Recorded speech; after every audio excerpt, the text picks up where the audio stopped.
Hello, welcome to the live. Welcome to my November reading wrap-up. So on this video, I'm going to talk about these 5 that I finished reading for the month of November. So there's poetry, memoirs, YA fiction, adult nonfiction. So I'll go through each one in case you're interested in a book to read. You can definitely see if maybe these would be of interest to you. There's a pretty eclectic mix here. So the first one is this, NDN Coping Mechanisms, Notes from the Field by Billy Ray Belcourt. Look how cool that cover is. Isn't that so neat? So this is a poetry book, and I'm not too much of a poetry reader, but I've been getting just more and more into it lately. Just trying to expand, I think, the genres away from genres that I tend to just read a lot. So I thought I would kind of just read more poetry books. And so this one I decided on because the author of this book, like when I was searching for poetry, and then also either POC or indigenous, that was also something that was important to me. This came up a lot, particularly this author, because he, so the author is queer, is from the Driftpile Cree Nation in Alberta, Canada, and has won a ton of awards for his writings.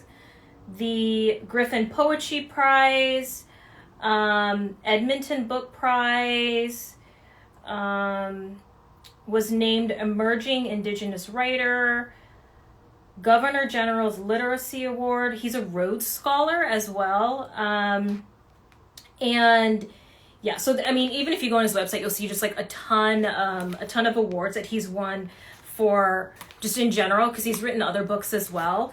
And it looks like as of this year, 2020, is an assistant professor in creative writing at the University of British Columbia. So I ended up getting this. I was waiting for it for a little while because I've been ordering mainly from small local bookstores, not necessarily local to me, but just local in general, small bookstores throughout the country. And so I got this one, and I will say I was really, really blown away by this, because I found myself, when I read lines, I would depending on, what it was, I would find myself rereading it, because it was just so moving, and you could just, I don't know how he does it, the way he describes things, but it's just it's concise, but you really get a feel for what he's trying to express. And, being indigenous in this book is pretty much just a blend of queerness, indigenous life, and then of course, indigenous history, which, at the core of that is just so much trauma and, struggle and pain. And so the lines in this were extremely moving, extremely touching, and I just felt myself kind of pausing and kind of just absorbing what I had just read. And although it's a smaller book, still it's amazing. So there is a blend of poetry on top of some, see if I can find it, some redaction type ones, and then even a blend of some photos. So it's kind of this neat blend of all those to just convey what the experience is for, mainstream indigenous life, queerness, love, struggle, feeling invisible too, I think, which is a huge thing with indigenous. So I'll read you a few lines so you can get a feel for what I'm trying to describe that I'm probably not describing very well. So this is one picture, and I was like, what is that? I didn't really know. And it's in Alberta, and so the poem afterwards is pretty much relating to that picture, and I'll read you like a brief bit of it since it's pretty long. In front of me, 1947, a fractured door, rotted wooden beams, behind an ancient forest of gone peoples.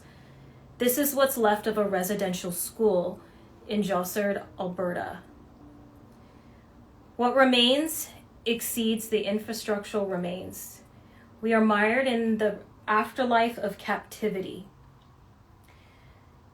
Cages were made out of bodies, and then bodies out of anything left behind. So that's one where I was just like, oh my goodness.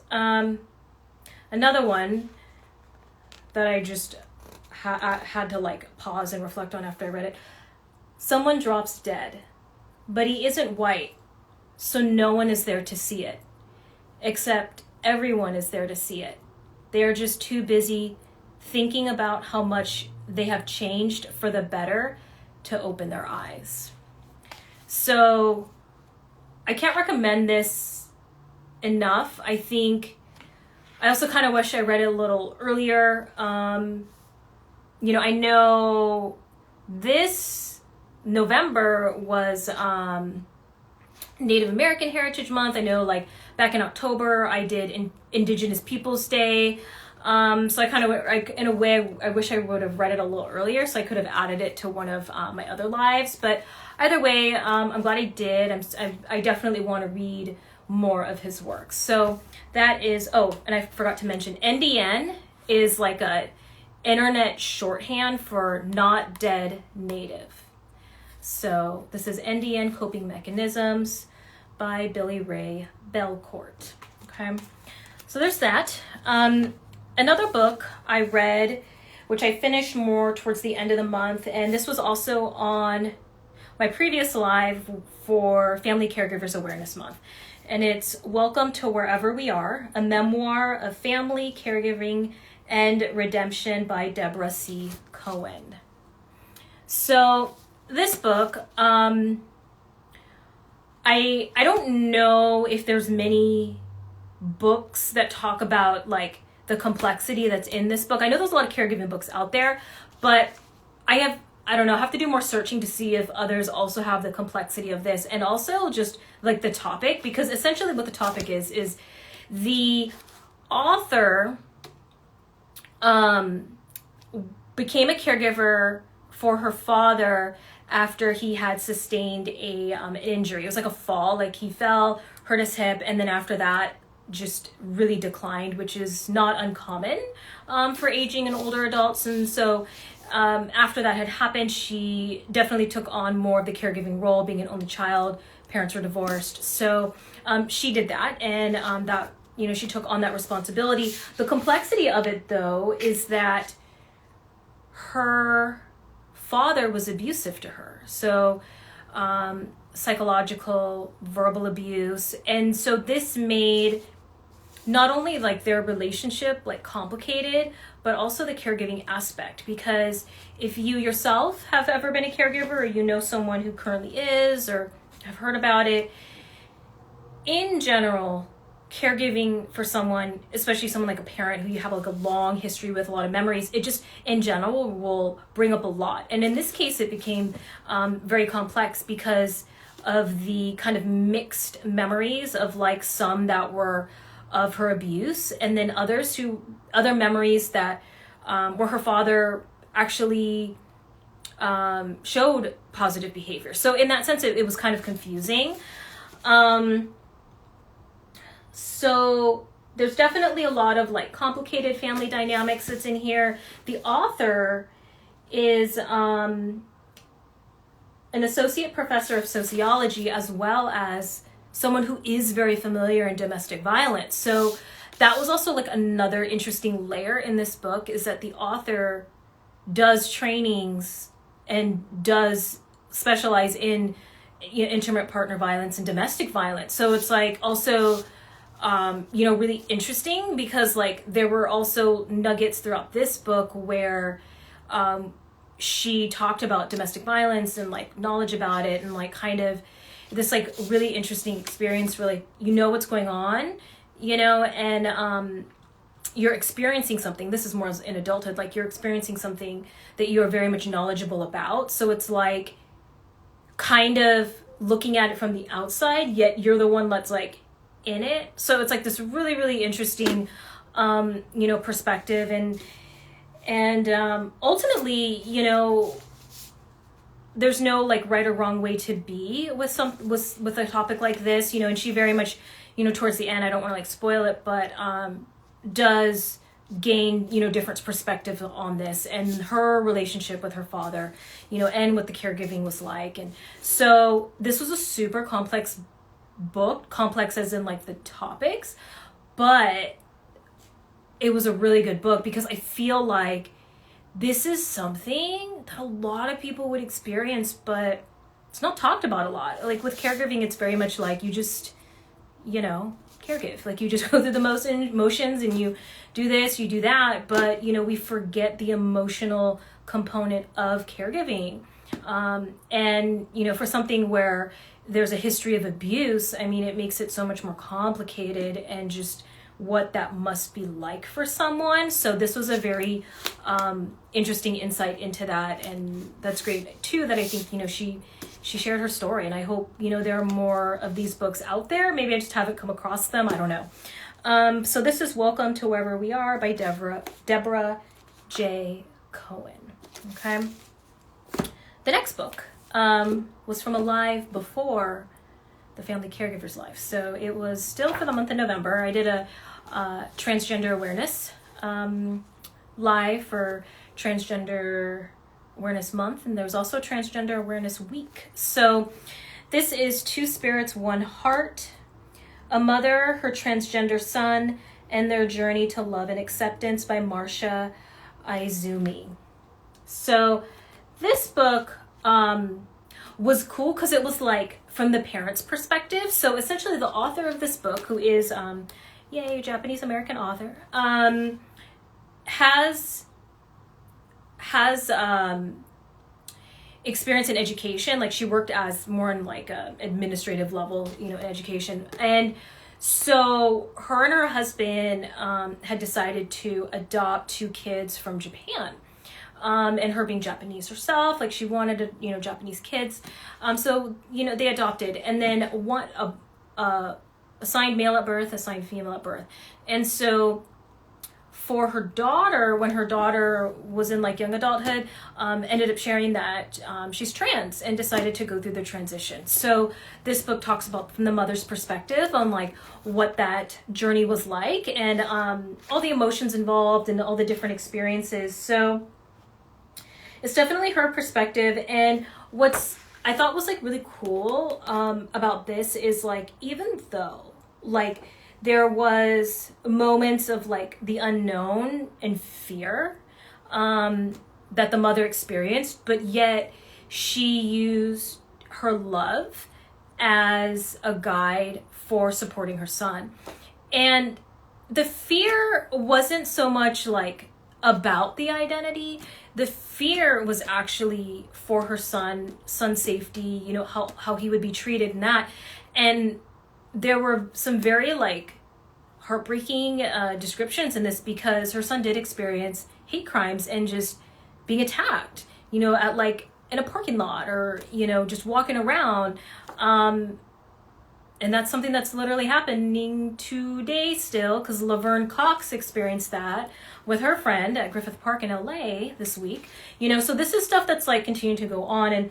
And the author and her son and their family, they actually also live in Southern California. So, it's just really ridiculous that this is, that is happening. And so you get a feel for the mother's experience with finding out that information and how her son was treated and like attacked, like physically like beaten up and attacked, and just left there, so there were definitely moments of like heartbreak and struggle and just how she was crushed, in that sense, understandably. But also interestingly too, where the journey took her, and the journey for her and the journey for her son were different. Like they both, do work with a PFLAG, but they have like different roles. And the author of this book is I believe she's the director, one of like on the board of, the National Board of Directors for PFLAG. So, which is cool because she also talks about like and as you read the book, you come to find out like more for her, like wanting to be like an advocate, wanting to be, supportive and an ally for the community. So she actually ends up using her knowledge with the education system to speak with schools about creating safe spaces and like inclusive spaces within the schools, which is like really cool. And that became then like her purpose and, her mission. So this book was really great. And it was really interesting to just see the whole like timeline from adoption and then to where they are now and just how much like they've both grown, within their relationship and also separately. And I will say for, as being like Japanese American, being Asian American, it was really, really, for me, like moving and great to like read about, an Asian American parent who is definitely, I think, strayed from the narratives that sometimes we see within, books or maybe just within our families or whatever, which is like not really expressing emotions, not really talking about things. And this book definitely very much went against that and like how they really communicated. Like she really communicated with her son, really, really processed all her emotions and in some moments had this inner battle, like, okay, am I going to like go the usual like tiger mom route or am I going to actually like show my emotions and like what's in my heart, And so that was just like really great to read. So definitely recommend this, Two Spirits, One Heart by Marsha Aizumi. Okay. The third book was a gift because I am that person that asks for books for my birthday. So, and the person that got it for me got it from Boswell Book Company in Milwaukee, Wisconsin. And I actually told the person to buy from this bookstore too. So I'm also the person that will just tell people to like, please shop at local bookstores. So I got what I wanted, which was someone purchasing from a local bookstore, and the book I requested, which is Cemetery Boys by Aiden Thomas. This, if you are like a YA fan, you've definitely seen this cover a lot, probably heard about it a lot. It's definitely been like hyped up. And I will say the hype is real and it is accurate because this book was so good. So the author of this book is also from California, is queer, trans, Latinx. So that also made me super happy. And so pretty much what this book is about is the main character is trans and some family members are not really accepting or really seeing this as, the person's like identity. And for the family, what they do is they help the spirits kind of move on, move on like into the afterlife. And the assigned female at birth and the assigned male at birth, like they have different roles within the whole realm. And this does take place around the time of Day of the Dead. So, which also cool is I actually read this November, which is like November 1st is Day of the Dead. So, and I was reading it on November 1st. And so males and females have like different roles, and like the men can only do this particular thing, and then the women can only do this particular thing, and the men can only be the one to summon the spirits. So in hopes to like really solidify their identity, the main character ends up trying to summon the spirit of a relative who's gone missing. And the good news is it was successful. The challenging news is summon the wrong ghost. So the ghost that the main character ends up summoning ends up being like the local bad boy, and who it was like hilarious. Like the ghost that was summoned is like one of those characters who like doesn't mean to be funny, but sometimes they just say things and it's like kind of comical.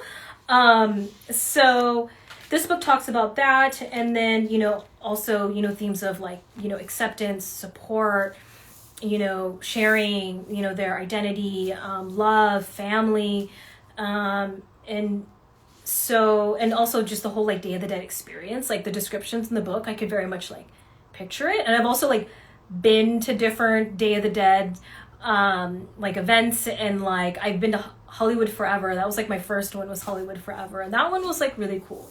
But I've also been to more local ones here in Orange County, and it's just like really neat. So this book was really, really good, and the cover is amazing. Even without the book jacket, it's also a really cool cover. How cool is that? So that is Cemetery Boys by Aiden Thomas. I read this in like 3 days. So yeah, it's good. The last book, finally finished. I started reading this before November because it's like that thick. And that is Mindhunter by John Douglas. So this is a newer cover. The original cover is very like 90s looking with like the old kind of spine. It's like smaller. So this cover's kind of just pretty much probably what the cover is for the Netflix show, because there's a Netflix show also called Mindhunters, which is based off of this book. So this book is about the author Michael Douglas and his experience creating the investigative support unit for the FBI. So what we know now, especially if you're into like crime shows or like forensic type stuff, is the whole aspect of profiling. And essentially that came from John and his work with his team, and then also with the investigative support unit within the FBI. So this book talks about his experience like leading up to that, and how he was in college, was in the service for a little while, got married, all that, and then his work in the FBI, and then also doing the profiling, which is like so amazing. Like how like there would be a crime, and then maybe like a local police, department would contact him and say, hey, like this particular crime happened. This was the crime scene, blah, blah, blah. And he would be like, okay, this is who you're looking for. Between this age and this age, this probably ethnicity, these mannerisms, it was like down to like being so specific. And he was like most of the time right. It's like really, to me, it was just like so fascinating. And since the inception of profiling, he has trained others to do this, and so it was really cool. And I think the first half is like more his life, regular life type stuff, and then it's not until like the second half where it really gets into the work, and also interviews with serial killers, or really descriptions of crime scenes. So TW, trigger warning, I don't have like a soft stomach. I can, probably because I almost went into forensics, like I can handle a lot when it comes to like descriptions and stuff. However, if you cannot, then I would say be careful, because the descriptions of the crime scenes in this book are like intense. Like trigger warning for sexual assault, bodily mutilation, the whole works. I mean, and just, he's literally describing the crime scene because that's what he had to know in order to do the profiling. So there's definitely some very specific information. So I would say if that is something that's a challenge, maybe like avoid this or just don't read it at night. But for me, it was like fine. So I don't know what that says about me. But anyway, so actually, no, I do. It's because I almost went into forensic psychology, and in my abnormal psych class, our professor had us watch interviews, like actual interviews with like Ted Bundy and serial killers and all that, and then we'd have to do the 4 axes. The old DSM diagnosing was like the 4 axes. Like in my abnormal psych class, we would like watch like the serial killers and like when they were interviewed and all that, and then we would go through and like diagnose them on the 4 axes. So maybe that's why I can handle stuff like this. I don't know. So this book was super, super interesting. I'd say, you know, if you're into crime, if you're into forensic, if you've watched the Netflix show and you're curious, I'd say read this too, although it's going to be vastly different because I watched like a few episodes of the Netflix show and I was like really confused. And it turns out that the main character in the Mindhunters Netflix show is loosely based off of John Douglas. That Holden guy, he's like loosely, so no wonder I was like, wait, what's happening? I guess the thing that is more the truth is when they get to the point where they're interviewing the serial killers, those scenes are based off of real interviews from the book. Everything else, I don't know what's going on, but it's different. So, but it makes an interesting show for sure. So that is Mindhunters by John Douglas. So these are the books that I read, in case you jumped on this late. You want to see here. These 5. So I liked all of these books, and they all are totally different from each other. So I would definitely, you know, say if you're, you know, wanting to add a few more things to your 2020 TBR, before we get this awful year over with, I would say maybe check out one of these books. If you have any book recommendations, then definitely, you know, comment below or send me a message. I do want to do a separate live for books that viewers and followers have recommended to me. So I'm still gathering the list. That way I can go through and start reading them and then create like 1 or 2 lives, just talking about my thoughts on those. So if you have any recommendations, definitely let me know. Also, the latest podcast episode posted yesterday. So it's on self-help books, but in the form of workbooks. And I talk about 5 different ones. There's, oh boy, let's see if I can remember. It's teen depression, attachment in relationships, gender identity. I'm looking because it's over here. Perfectionism, and the 5th one I can't recall. But anyway, so definitely check out that. 2 of those, and Grief and Loss. And 2 of those books, I actually had the authors on my podcast. So that was pretty neat. I had them on more in the beginning of this pandemic. So definitely check out the latest episode on Apple Podcasts, Google, Stitcher, Radio Public, YouTube. Or you can just go to the website Books Between Sessions, although I think we're still trying to load it on. So I would suggest maybe one of the places you listen to podcasts. And yeah, also the next live will be Monday, where I'm going to talk about what I'm currently reading. And then I don't know if I'm going to have another one in the middle of the month, but I'll for sure have one on New Year's Eve on the 31st to talk about my December reading wrap up. So yeah, so thanks for watching. Hopefully this was enjoyable. Maybe you found out your next read. Who knows? All right, well, take care. Bye.